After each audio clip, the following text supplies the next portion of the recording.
Hello guys, welcome back to our YouTube channel Guru academy. आज का जो हमारा टॉपिक है बहुत ही इम्पोर्टेंट टॉपिक है और जो गोल्जी बॉडी का जो इम्पोर्टेंट टॉपिक है, इस वीडियो को जब आप पूरा देखेंगे तो ही आपको समझ में आएगा। आप सोच रहे हैं कि मैं ये लिख लूँ ऐसा का ऐसा, फिर आपको समझ में आ जाए, क्योंकि एग्जाम के अंदर जब भी गोल्जी बॉडी से क्वेश्चन आता है तो बहुत ही डीपली पूछते हैं और इसका पूछने का जो तरीका होता है उनका अलग अलग तरीके से होता है। अब यहाँ पर जो आज हम लोग जो डिस्कस करने वाले हैं, मैंने इसको एनसीईआरटी जो अपने 11th की एनसीईआरटी है और जो 10th तक के एनसीईआरटी के अंदर जो दे रखा है वहाँ का पूरा कंबाइन फॉर्म मैंने इसका यहाँ पर लिख दिया है। फिर भी मैं आपको यहाँ पर पूरा डिटेल से एक एक चीज़ को समझाते हुए और कुछ चीज़ें मैं आपको जब वीडियो चलेगा तब साथ में बताऊँगा। अब आप इस पूरे वीडियो के अंदर ये जो सबसे मेन इंपॉर्टेंट है, ये इसका डायग्राम है। इस डायग्राम से ही इसकी पूरी एक्टिविटी, आपको फिजियोलॉजी इसकी समझ में आएगी कि ये काम कैसे करता है आखिर में। तो यहाँ पर इस डायग्राम को और इस डायग्राम को जब हम कंबाइन करेंगे तब आपको ये समझ में आ जाएगा कि ये बात क्या कहना चाह रहा है और इसके जो मुख्य कार्य हैं वो किस प्रकार से ये संपन्न करता है, वो सारा हम समझेंगे। सबसे पहले हम इसकी बेसिक बात करते हैं। मैंने आपको बोला था कि झिल्ली रहित कोशिकांग, राइबोसोम और तारकाय के बाद में अभी हमारी जो सीरीज चल रही है वो एकल झिल्लीबद्ध कोशिकांगों की। तो एकल झिल्लीबद्ध कोशिकांगों के अंदर हम रिक्तिका और लाइसोसोम को डिस्कस कर चुके हैं। अब जो हमारा थर्ड है वो कौन सा है, गोल्जी बॉडी, या फिर इसे डाल्टन कैप्सुलो कॉम्प्लेक्स भी बोलते हैं। ध्यान देना, गोल्जी बॉडी के नाम बहुत सारे हैं। कई बार क्या है, इसके कोई भी फंक्शन लिख देते हैं और फिर पूछते हैं कि ये कौन से कोशिकांग का कार्य है, तब आप वहाँ पे कंफ्यूज हो जाते हैं कि गोल्जी बॉडी तो ऑप्शन ही नहीं दिया है, क्योंकि गोल्जी बॉडी के बहुत सारे नाम हैं। गोल्जी बॉडी भी बोलते हैं, गोल्जी कॉम्प्लेक्स भी बोलते हैं। इसके अलावा इसका एक नाम और भी है, डाल्टन कॉम्प्लेक्स। क्या बोलेंगे इसे? Dalton complex. इसके अलावा इसे लाइपोकॉन्ड्रिया भी बोला जाता है, क्योंकि देखो लाइपो का मीनिंग है लिपिड से, इसके अंदर लिपिड की मात्रा क्या होती है? अधिक, इसलिए इसको लाइपोकॉन्ड्रिया भी बोलते हैं। और कुछ लोग इसे डिक्टियोसोम भी बोलते हैं और आजकल डिक्टियोसोम का जो वर्ड है, डिक्टियोसोम, ये क्या है, ज़्यादा फेमस है। इसके अलावा इसका एक नाम और है, बेकर्स बॉडी। क्या बोलते हैं? Baker's body. अब ध्यान देना, बेकर्स का मतलब है बेकरी से, यानी कि पैकिंग करते हैं वहाँ पर, फिर वो माल आगे ट्रांसपोर्ट होता है, तो ये इसलिए इसका नाम बेकर्स बॉडी भी है। इसके अलावा इसे आइडियोसोम भी बोला जाता है, और भी इसके बहुत सारे नाम हैं, बट डिक्टियोसोम, बेकर्स बॉडी और आइडियोसोम, ये अभी आपको ध्यान रखना है। आइडियोसोम, ये हो गए इसके नाम गोल्जी बॉडी के। जो मुख्य नाम है वो गोल्जी बॉडी या डाल्टन कॉम्प्लेक्स या डिक्टियोसोम है। समझ में आ गई बात। अब दूसरी बात, इसकी खोज किसने की? सबसे पहले तो हम बताएंगे कि कैमिलो गोल्जी ने क्या की थी, इसकी खोज की थी। और कैमिलो गोल्जी ने इसको सबसे पहले किसमें देखा था? उल्लू की तंत्रिका कोशिकाओं में। किसमें देखा था? उल्लू की तंत्रिका कोशिका में। तो यहाँ पे हम लिख सकते हैं उल्लू की तंत्रिका कोशिका। तो उल्लू की तंत्रिका कोशिकाओं में सबसे पहले किसकी खोज की गई? गोल्जी बॉडी की, जिसको हम क्या बोलते हैं? कैमिलो गोल्जी ने इसकी खोज की थी और उन्हीं के नाम पर बाद में इसका नाम रख दिया गया गोल्जी का या गोल्जी बॉडी। अब ध्यान देना, केंद्रक के पास घनी जालीवत संरचना, जैसे ये केंद्रक है और इसके पास में जो ये संरचना बनाई है मैंने ब्लैक कलर के मार्कर से, यही क्या है? Golgi body. तो एक जालिकावत संरचना और सघन, मतलब कि डेंस बहुत ज्यादा पास पास में होगी। दूसरी बात, ये कैसी है? एकल झिल्लीबद्ध कोशिकांग है। कैसा कोशिकांग है? एकल झिल्लीबद्ध। अब यहाँ पे ये बात तो पता चल गई कि ये एकल झिल्लीबद्ध कोशिकांग पादप और जंतु दोनों ही कोशिकाओं में देखने को मिलेगा आपको, लेकिन ये प्रोकैरियोटिक कोशिकाओं में देखने को नहीं मिलेगा। यूकैरियोटिक में होगा, पादप में भी होगा और जंतु में भी होगा, लेकिन यूकैरियोटिक में होगा और प्रोकैरियोटिक में क्या होगा? एब्सेंट, क्योंकि ये झिल्लीबद्ध कोशिकांग है। और हमने बोला था कि प्रोकैरियोटिक कोशिकाओं में जो झिल्लीबद्ध कोशिकांग होते हैं वो क्या होते हैं? अनुपस्थित होते हैं। तो ये यहाँ पे प्रोकैरियोटिक कोशिकाओं में क्या होगा? अनुपस्थित होगा। नेक्स्ट आगे बात करते हैं इसकी संरचना के बारे में। पढ़ने से पहले, ये कितनी संरचनाओं से मिलकर के बना है? तो 4 भागों से मिलकर के ये बना हुआ होता है। तो इसमें जो सबसे इंपॉर्टेंट पहला भाग है वो है सिस्टर्नी। जो आपको ये स्ट्रक्चर ब्लैक कलर के बीच में दिखाई दे रही होगी, इसको हम क्या बोलते हैं? सिस्टर्नी। दूसरा है ट्यूब्यूल्स, जिसके अंदर मैंने ग्रीन कलर के मार्कर से ये जो लिक्विड भरा है, ये क्या हो गया? ट्यूब्यूल्स। थर्ड है वेसाइकल्स, ये जो आपको दिखाई दे रहे हैं वेसाइकल्स। समझ में आई कि नहीं बात? और फोर्थ है गोल्जियन वैक्यूल्स, जो क्या है? गोल्जियन रिक्तिका। तो यहाँ पर ध्यान देना है कि गोल्जियन रिक्तिका के बारे में हम लोग नहीं डिस्कस करेंगे, ओनली फॉर हम फिलहाल 3 इन्हीं को डिस्कस करेंगे, क्योंकि आपके रीट के अंदर सिस्टर्नी, ट्यूब्यूल्स और वेसाइकल्स के बारे में ही ज़्यादा डीप में पूछ सकते हैं। अब ध्यान देना, सिस्टर्नी को हिंदी में कहते हैं कुंडिका, और ट्यूबल्स को कहते हैं नलिका, और वेसाइकल्स को कहते हैं आशय। यहाँ पर सबसे इंपॉर्टेंट रोल प्ले करेगा वेसाइकल्स। कौन रोल प्ले करेगा? वेसाइकल। मतलब कि आपको एग्जाम में अगर पूछ लिया कि गोल्जी बॉडी का सबसे मुख्य कार्य क्या है, तो आप लिखेंगे स्त्रवण। क्या लिखेंगे? स्त्रवण। और जो दूसरा इसका काम है वो इंपॉर्टेंट है, वो पैकिंग। क्या है? पैकिंग। और ये पैकिंग का काम कौन करता है? वेसाइकल्स पुटिकाएं। कौन करती है? पुटिकाएं, सॉरी। तो अब ध्यान देना, इसमें जो ये भाग हमने बनाया ये कैसे पैकिंग करेगा और ये कैसे काम करेगा उसको हम लोग अब डिस्कस करते हैं। ध्यान रखना, ये जो सिस्टर्नी वाला भाग है, तो पहले तो ये समझेंगे कि इस गोल्जी बॉडी के दो भाग होते हैं, मतलब दो सरफेस होती है। एक वो सरफेस, जैसे कि ये देखिए यहाँ पर ये केंद्रक है, तो एक वो सरफेस जो केंद्रक की ओर है। किधर है? केंद्रक की ओर। उसे हम बोलते हैं सिस फेस। क्या बोलते हैं? सिस फेस, या फिर इसे बोलते हैं फॉर्मिंग फेस, या फिर बोलते हैं फॉर्मिंग फेस का मतलब है निर्माणकारी सतह। क्या बोल सकते हैं इसे? निर्माणकारी सतह। तो यहाँ पे इसका नाम लिख देते हैं हम हिंदी में निर्माणकारी सतह।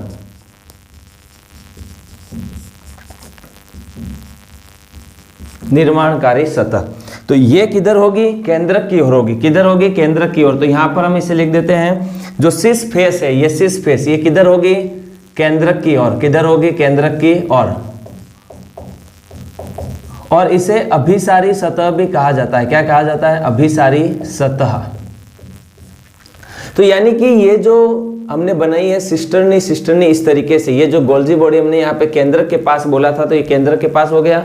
दूसरी बात, जो सतह इसकी केंद्रक की ओर है वो कौन सी सतह होगी? Cis face. क्या होगी? सिस फेस, जिसको हम निर्माणकारी सतह भी कहते हैं और इसे अभिसारी सतह भी कहते हैं। और ये किधर होती है? केंद्रक की ओर स्थित होती है। अब ध्यान देना, जो दूसरी सतह है इसकी इधर वाली सतह, इसको हम क्या कहेंगे? ट्रांसफेस। क्या बोल देंगे? ट्रांसफेस। ट्रांसफेस। और आगे लिखा है मैच्योरिंग फेस। हिंदी में कहें तो इसे क्या कहते हैं? परिपक्वन सतह। क्या बोलते हैं? परिपक्वन या परिपक्व सतह, जो मतलब मैच्योर हो चुकी है, मैच्योर फेस है इसका। तो ये तो हो गया इसका सिस फेस और ये हो गया इसका ट्रांस फेस। तो यहाँ ध्यान देना, सिस फेस को हिंदी में कहते हैं निर्माणकारी सतह या अभिसारी सतह, जो केंद्र की ओर होगा। और जो झिल्ली की ओर होगा, केंद्र के झिल्ली कोशिका झिल्ली की ओर सतह, उसको हम क्या बोलेंगे? ट्रांसफेस या मैच्योरिंग फेस या परिपक्व सतह। और इसे हिंदी में क्या कहा जाता है? अपसारी सतह भी कहा जाता है। क्या कहा जाता है? अपसारी सतह। तो हम यहाँ लिख देते हैं अपसारी सतह। अपसारी सतह जो किधर होगा? झिल्ली की ओर। किधर होगी ये? झिल्ली की ओर। तो इस चीज का आपको ध्यान देना है कि ये कहां पर होगी? झिल्ली की ओर। तो दो सतह होती है गोल्जी बॉडी की। अब मैंने यहाँ पर बताई है ट्रांस सतह, मतलब ये किधर होगी? कोशिका झिल्ली की ओर। और ये वाली जो सतह है जहाँ पे मैंने लिखा है सिस फेस, ये किधर होगी? केंद्रक की ओर। अब ध्यान देना, यहाँ पर क्या होगा? सबसे इंपॉर्टेंट काम कैसे करेगी ये वो समझेंगे। देखो, पहले तो मैं इनके बारे में आपको बता देता हूँ, इनके बारे में आपको इतनी जानकारी होनी चाहिए। देखो, सिस्टर्नी क्या होती है? अशाखित। देखो, अकेली अकेली है, शाखित नहीं है, मतलब ब्रांच्ड नहीं है। दूसरी बात, थैलेनुमा, एक थैले के जैसे दिखाई दे रही है, और चपटी डिस्क आकार की। तो ये चपटी डिस्क आकार की, तो ये हो गई सिस्टर्नी। कई बार एग्जाम में पूछा जाता है कि सिस्टर्नी गोल्जी बॉडी में किस रूप में व्यवस्थित होती है, तो लिखेंगे चपटी डिस्क आकार के रूप में, या फिर ऐसा ऑप्शन मिले कि समांतर होती है, तो समांतर भी आपको ये देखने को मिलेगी। एक दूसरे के समांतर है, यानी कि पैरेलल सीक्वेंस के अंदर, एक के ऊपर एक के ऊपर ही, तो समांतर सीक्वेंस हो गया इसका। दूसरी बात, इसके अंदर जो द्रव्य भरा हुआ होता है इसके अंदर, जिसको हम क्या कहते हैं? नोट्स। क्या कहते हैं? नोट्स। इस चीज का भी आप ध्यान रखेंगे।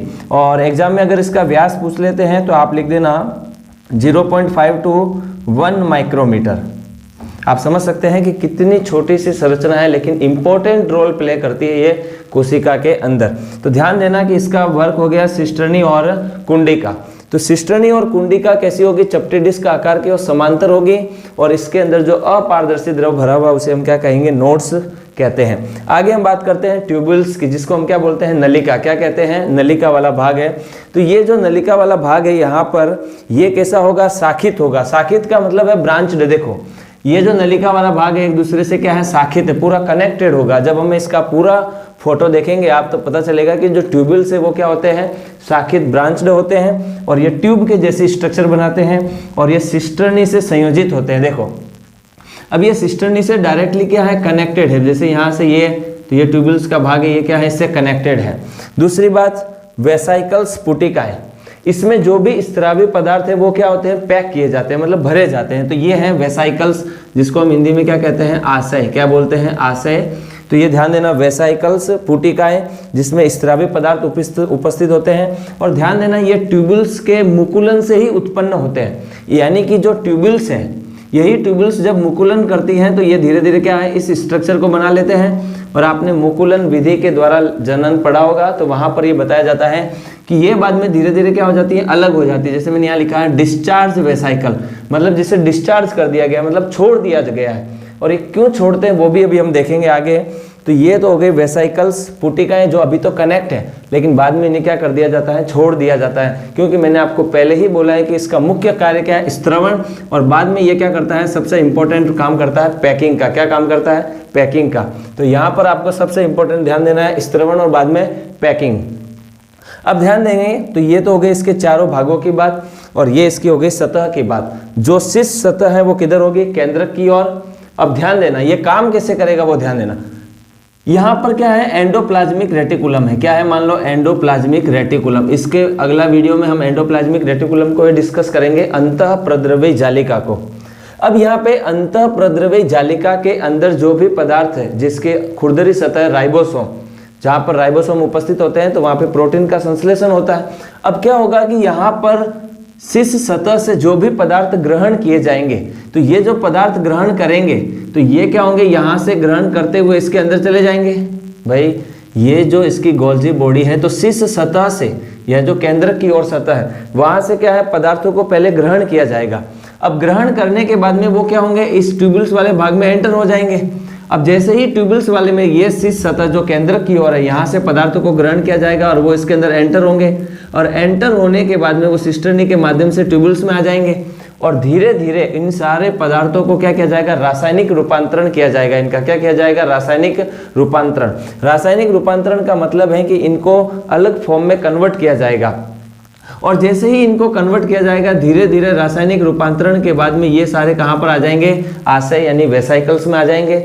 और वेसाइकल्स में आने के बाद में ध्यान देना क्या होगा, जैसे कि मान लो कि यहाँ पर पदार्थ यहाँ पे आया, तो यानी कि पदार्थ यहाँ से इधर की ओर जा रहा है। और जब इसकी स्ट्रक्चर को हम ऐसे देखेंगे तो पता चलेगा कि वो यहाँ पर वेसाइकल्स में क्या हो रहे हैं, पैक हो रहे हैं। अब ध्यान देना, ये जो ट्यूबुल्स है इसी के माध्यम से वो क्या होते हैं, अंदर एंटर होते हैं और बाद में वेसाइकल्स के अंदर क्या किए जाते हैं, पैक किए जाते हैं। और यहाँ पर हम ये लिख सकते हैं कि जो वेसाइकल्स आशय ये क्या करते हैं, पैकिंग का काम करते हैं। क्या करते हैं, पैकिंग का कार्य करते हैं। तो यहाँ पर ये क्या करेंगे, पैकिंग का काम करेंगे।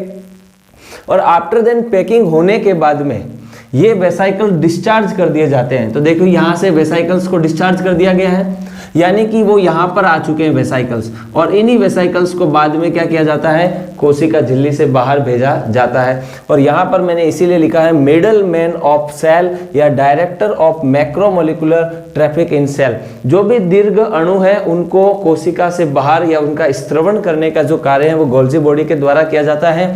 और इसीलिए इसे कहा जाता है मिडल मैन ऑफ सेल। ये ट्रांसपोर्टेशन का काम कर रहा है बीच में, यानी कि यहाँ से पदार्थ एंडोप्लाज्मिक रेटिकुलम से बाहर गया तो ये क्या हो गया, बीच में काम कर रहा है। तो ये मिडल मैन हो गया एक तरीके से ट्रांसपोर्टिंग के अंदर। तो यहाँ पर आपको ध्यान देना है कि ये पदार्थों को पहले ट्यूबुल्स फिर वेसाइकल्स में पैक करेंगे और वेसाइकल्स को बाद में आशय को क्या कर दिया जाता है, डिस्चार्ज।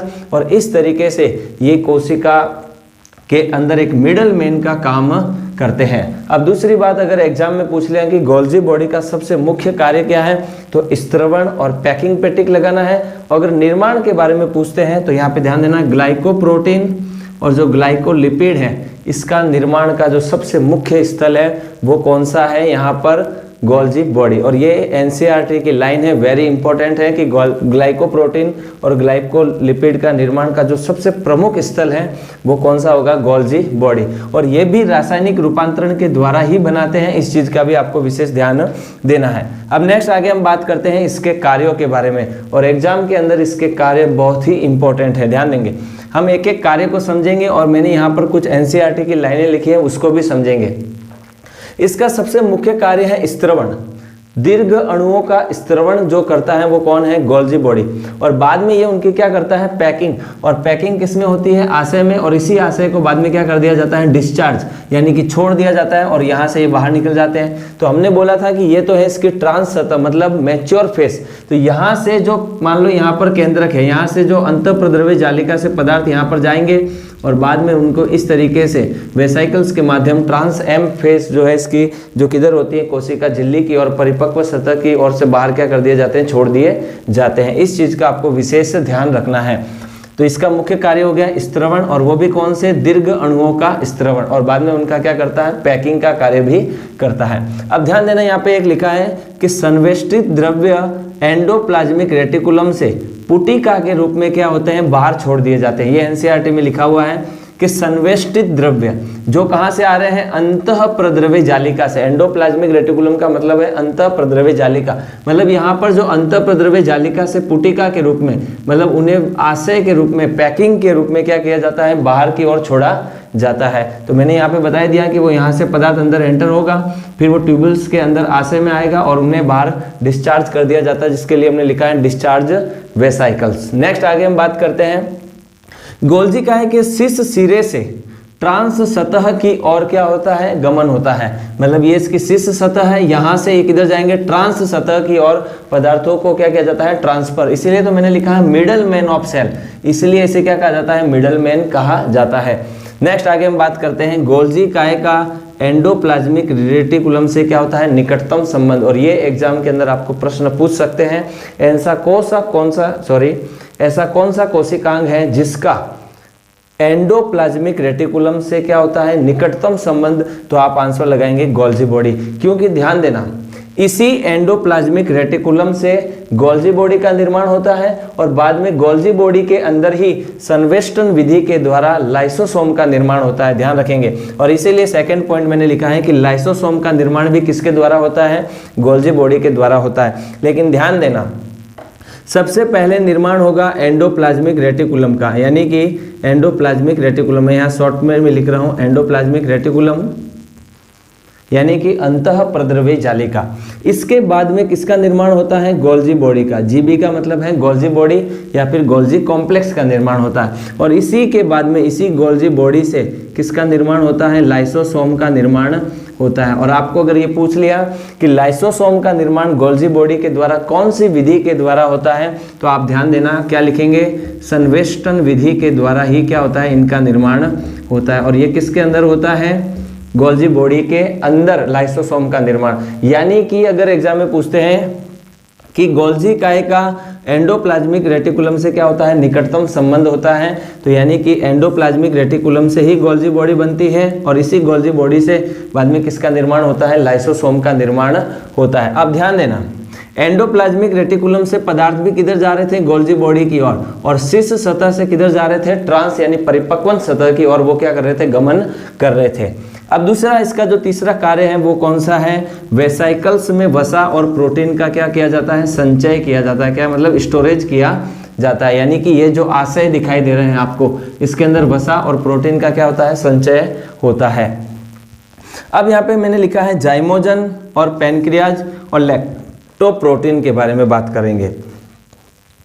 तो ध्यान देना जो जाइमोजन का मतलब होता है, आप बायोलॉजी में जब भी आपको कहीं पे जाइमोजन शब्द दिखाई दे तो आप समझ जाना कि ये कोई प्रो एंजाइम की बात हो रही है। प्रो एंजाइम का मतलब होता है जो इनएक्टिव होते हैं। जब हम आमाशय के अंदर पढ़ते हैं तो वहाँ पर पेप्सिनोजन, प्रोरेनिन, ये क्या होते हैं, जठर रस में उपस्थित वो एंजाइम होते हैं जो प्रो एंजाइम है और इनएक्टिव होते हैं, मतलब निष्क्रिय। लेकिन जब ये HCl के संपर्क में आते हैं तो पेप्सिन और रेनिन में कन्वर्ट हो जाते हैं। सेम टू सेम यहाँ पर भी पैनक्रियाज के अंदर आपने पढ़ा होगा काइमोट्रिप्सिनोजन, जो कि ट्रिप्सिन एंजाइम के कॉन्टेक्ट में आने से किसमें कन्वर्ट होते हैं, काइमोट्रिप्सिन में। और कार्बोक्सीपेप्टिडेज जो होते हैं वहाँ पर वो भी क्या करते हैं,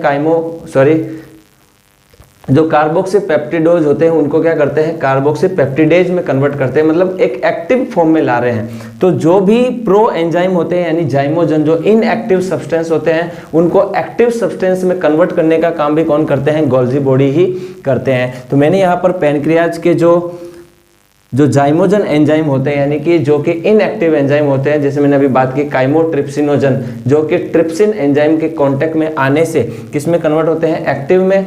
तो वो जो जाइमोजन या पैनक्रियाटिक जो इनएक्टिव सब्सटेंस होते हैं उनको एक्टिव करने का काम भी किसका होता है, गोल्जी बॉडी का होता है। वैसे ही आपके रीट में इतना इंपॉर्टेंट नहीं है। अब दूसरी बात क्या है, लैक्टोप्रोटीन की। जो स्तन ग्रंथियां होती है यानी मेमरी ग्लैंड, उससे जो प्रोटीन सीक्रेट होती है लैक्टोप्रोटीन, उसके स्त्रवण को जो उत्तेजित करते हैं या उसके स्त्रवण को प्रेरित करते हैं, वो भी काम किसका है, गोल्जी बॉडी का ही होता है। तो ये भी आपको ध्यान देना है। नेक्स्ट आगे, कोशिका विभाजन के समय कोशिका पट्टी का निर्माण। जब हमने कोशिका झिल्ली और कोशिका भित्ति वाला टॉपिक पढ़ा था तब मैंने आपको बताया था, और जो पादप कोशिका और जो जंतु कोशिका में अंतर वाला जो वीडियो है वहां पर मैंने इसके बारे में सबसे लास्ट में बात की थी कि कोशिका विभाजन जब पादपों में होता है तो पट्टी का निर्माण केंद्र से परिधि की ओर होता है, और ये जो पट्टी का निर्माण है इसमें भी किसका रोल होता है, गोल्जी बॉडी का अपना रोल प्ले करते हैं। दूसरी बात, शुक्र जनन के समय यानी जब शुक्राणु का निर्माण होता है तो शुक्राणु के एक्रोसोम का मतलब है उसका जो हेड पार्ट है, जो ऊपर वाला भाग एक्रोसोम, उस एक्रोसोम का निर्माण भी किसके द्वारा होता है, गोल्जी बॉडी के द्वारा ही होता है। और याद रखना, इसी से रिलेटेड मैंने एक बात बताई थी, शुक्र जनन के समय शुक्राणु के पूंछ का निर्माण कहाँ से होता है, तारक काय से होता है। और एक्रोसोम का पूछा तो हम क्या लिखेंगे, अपने गोल्जी बॉडी ही आंसर लगाएंगे। इस चीज का विशेष ध्यान देंगे, ये बारीकियां होती हैं जो एग्जाम में हम गलती कर जाते हैं। तो शुक्राणु के एक्रोसोम का निर्माण गोल्जी बॉडी से, और शुक्राणु के अगर पूंछ का निर्माण पूछते हैं तो हम आंसर लगा देंगे तारक काय। क्या लगा देंगे, तारक काय। इस चीज का विशेष ध्यान देंगे। नेक्स्ट आगे है, कोशिका झिल्ली के निर्माण का स्त्राव, यानी कि जो लाइपोप्रोटीन होता है उसका स्त्राव का जो निर्माण है वो भी कौन करता है, कोशिका झिल्ली के निर्माण में भी किसका रोल प्ले होता है, गोल्जी बॉडी का निर्माण, यानी गोल्जी बॉडी अपना रोल प्ले करते हैं। क्योंकि मैंने आपको अभी बताया कि ये किसका बना हुआ है, लिपिड की मात्रा अधिक होने से इसको लाइपोकॉन्ड्रिया कहता है, और कोशिका झिल्ली के निर्माण में लाइपोप्रोटीन की आवश्यकता होती है और उसका भी निर्माण कौन करते हैं, गोल्जी बॉडी, डाल्टन कॉम्प्लेक्स, डिक्टोसोम ही करते हैं। नेक्स्ट आगे बात करते हैं, कोशिका भित्ति के जो पदार्थ है, जो कि कोशिका भित्ति के अंदर सेल्यूलोज, हेमीसेल्यूलोज, गैलेक्टोज, मैनोज, जो ये जो पॉलीसैकेराइड सब्सटेंस है उनका जो सिंथेसिस है यानी सिंथेसिस है, जो संश्लेषण है वो भी किसके द्वारा किया जाता है, गोल्जी बॉडी के द्वारा ही किया जाता है। तो ये आपको पूरा अच्छे से क्या करने हैं, इसके कार्य याद रखने हैं। और यहाँ पर शुक्राणु के एक्रोसोम और पूंछ का ध्यान रखेंगे इसके। और दूसरी बात, कोशिका विभाजन के समय कोशिका पट्टी और वेसाइकल्स में किसका संचय होता है, वसा और प्रोटीन का। और ये जो फर्स्ट पॉइंट है ये सबसे इंपॉर्टेंट है कि गोल्जी बॉडी का सबसे मुख्य कार्य क्या है, स्त्रवण दीर्घ अणुओं का, और उनकी पैकिंग करके उनको शीर्ष सतह से कहां पहुंचाया जाता है, ट्रांस सतह। तो यानी कि ये एक तरीके से क्या है, director of macromolecular traffic in cell, यानी कि ट्रैफिक सेल का ये माइक्रो से लिखा है मैक्रोमोलिकुलर ट्रैफिक, यानी कि जो बड़े दीर्घ अणु हैं जो कोशिका के अंदर, उनको क्या कर रहा है, बाहर निकाल रहा है शीर्ष सतह से ट्रांस सतह की ओर। और इस तरीके से कोशिका के अंदर दीर्घ अणुओं के ट्रैफिक को क्या करते हैं, कंट्रोल करते हैं कौन, गोल्जी बॉडी। तो ये जो हमारा टॉपिक है आज वाला वो क्या होता है, इस तरीके से कंप्लीट होता है। और इस चीज का ध्यान देना है कि ग्लाइकोप्रोटीन और ग्लाइकोलिपिड के निर्माण का प्रमुख स्थल भी क्या है, गोल्जी बॉडी ही होते हैं। और ध्यान रखें कि आप हमारे जो टेलीग्राम चैनल है वहां पर भी जुड़ सकते हैं, क्योंकि मैं हमेशा बार बार कहता हूं कि क्वेश्चन प्रैक्टिस से ही आप है ना किसी भी कंपटीशन एग्जाम को अच्छे से फाइट कर सकते हैं। क्योंकि थ्योरी पढ़ना भी बहुत अच्छी बात है, और जितना हो सके थ्योरी को लिखते समय ही इसे समझे अच्छे से। तो इसमें से किसी भी टाइप का क्वेश्चन अगर पुटअप होता है तो उसे अच्छे से सॉल्व कर सकते हैं। और हमारे जो डेली क्विज जो चल रही है टेलीग्राम चैनल पर, उससे भी आप हमारे से जुड़ सकते हैं। So thanks for watching. जय हिंद, वंदे मातरम। और मिलते हैं नेक्स्ट वीडियो के अंदर। तब तक पढ़ते रहिए और मस्त रहिए। जय हिंद।